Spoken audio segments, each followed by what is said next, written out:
a question here, if that's all right. Go ahead. You can ask the first one. Go ahead, Luke.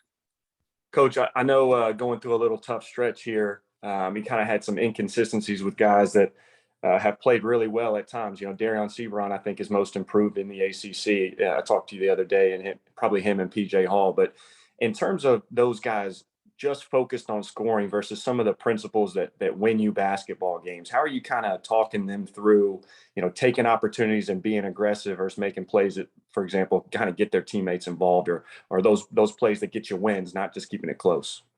Well, I think, here's the biggest thing, and I think every coach will say this, is when you get into February, some of the offensive plays that you've been running may not go. You may not even shoot the ball as well, because obviously, a lot of teams will have tied legs.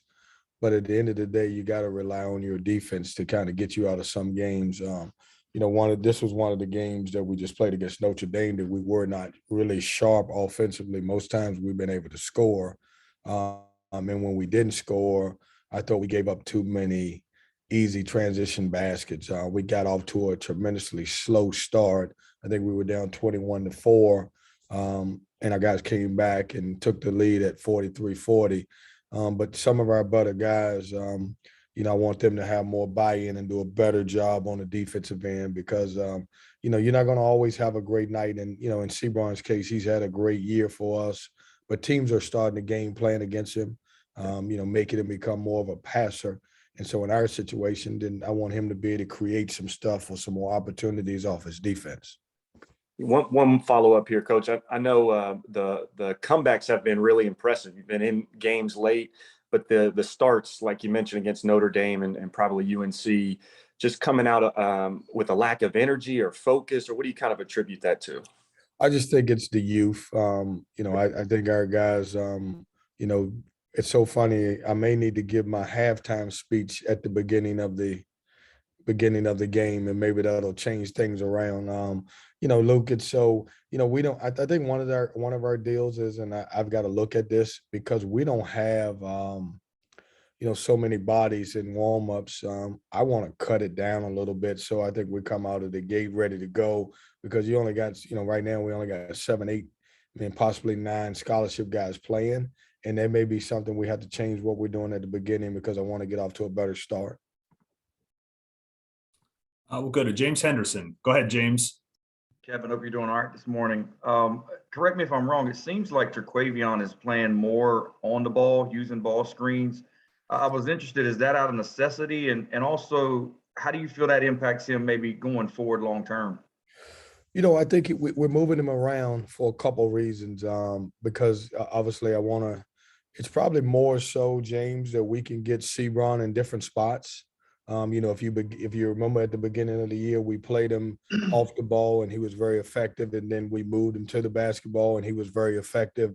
And I think as teams adjust to where he is on the floor, that gives a different role for Terquavion as far as on the ball. But, he's very capable of, I know most people don't realize this, but he's capable of playing some point guard if you need to. Because he got good size. You have to respect him off of ball screens because of his ability to shoot it.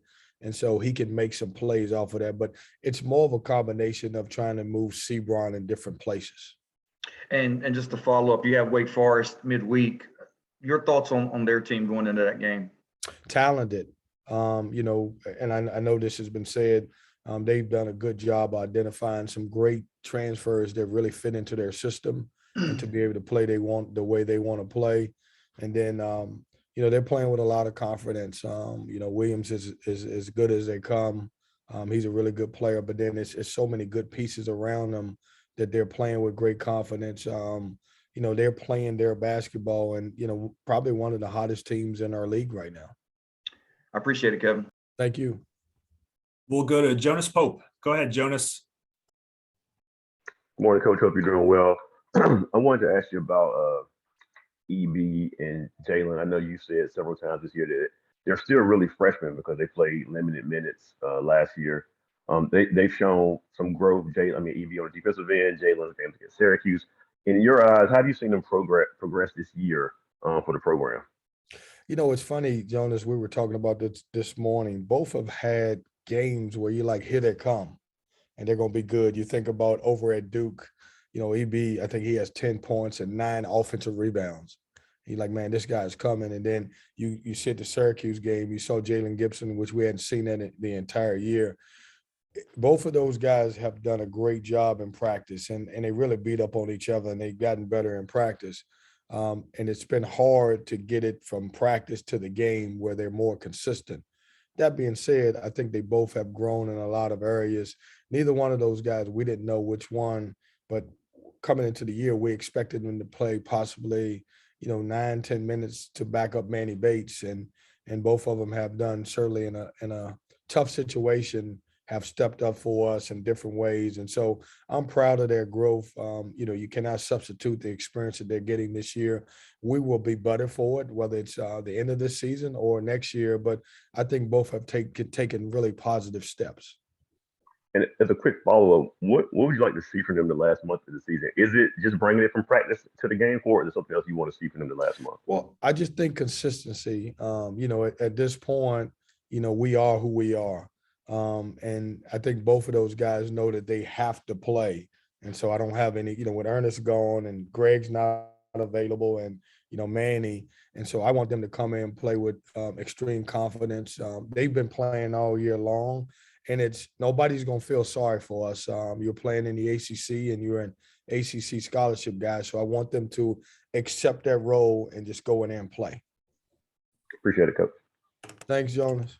We'll go to Tom Noy. Go ahead, Tom.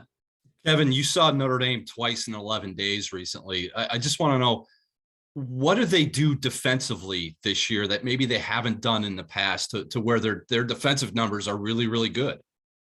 Well, I think, in my opinion, I know you asked me about defensively. I'm going to say something offensively that I think helps them defensively is, when you look at the team last year, that Jerome Durham, who was a really good player, but he was a defensive player. Mm-hmm. And then, you get Atkinson, who can really score. So it makes them really tough, because they've got an inside out threat. They're making 10 3-pointers a game. I think that's really helped them on the defensive end because, it seems to me they're a more connected group. It seems to me that they're more bought into the defensive side of the ball. And that's what you get with some veteran group. Last year, I think they had a bunch of guys who were trying to figure out each other. They had a couple transfers with Trey Wards. They had a couple guys. And now that they've had, some experience and have played together for a year, they understand in order for them to be really good, they got to defend. Last year, they would just try to outscore you. Mm-hmm. And now they're playing winning basketball because as veteran teams decided that when veteran teams decide that they have to defend, it's so hard to beat them because most teams can score the ball, but they're bought in. And give Mike credit, he's got them bought in more on a defensive end than anything. Thanks, Kevin. Thank you. Anything else for Kevin?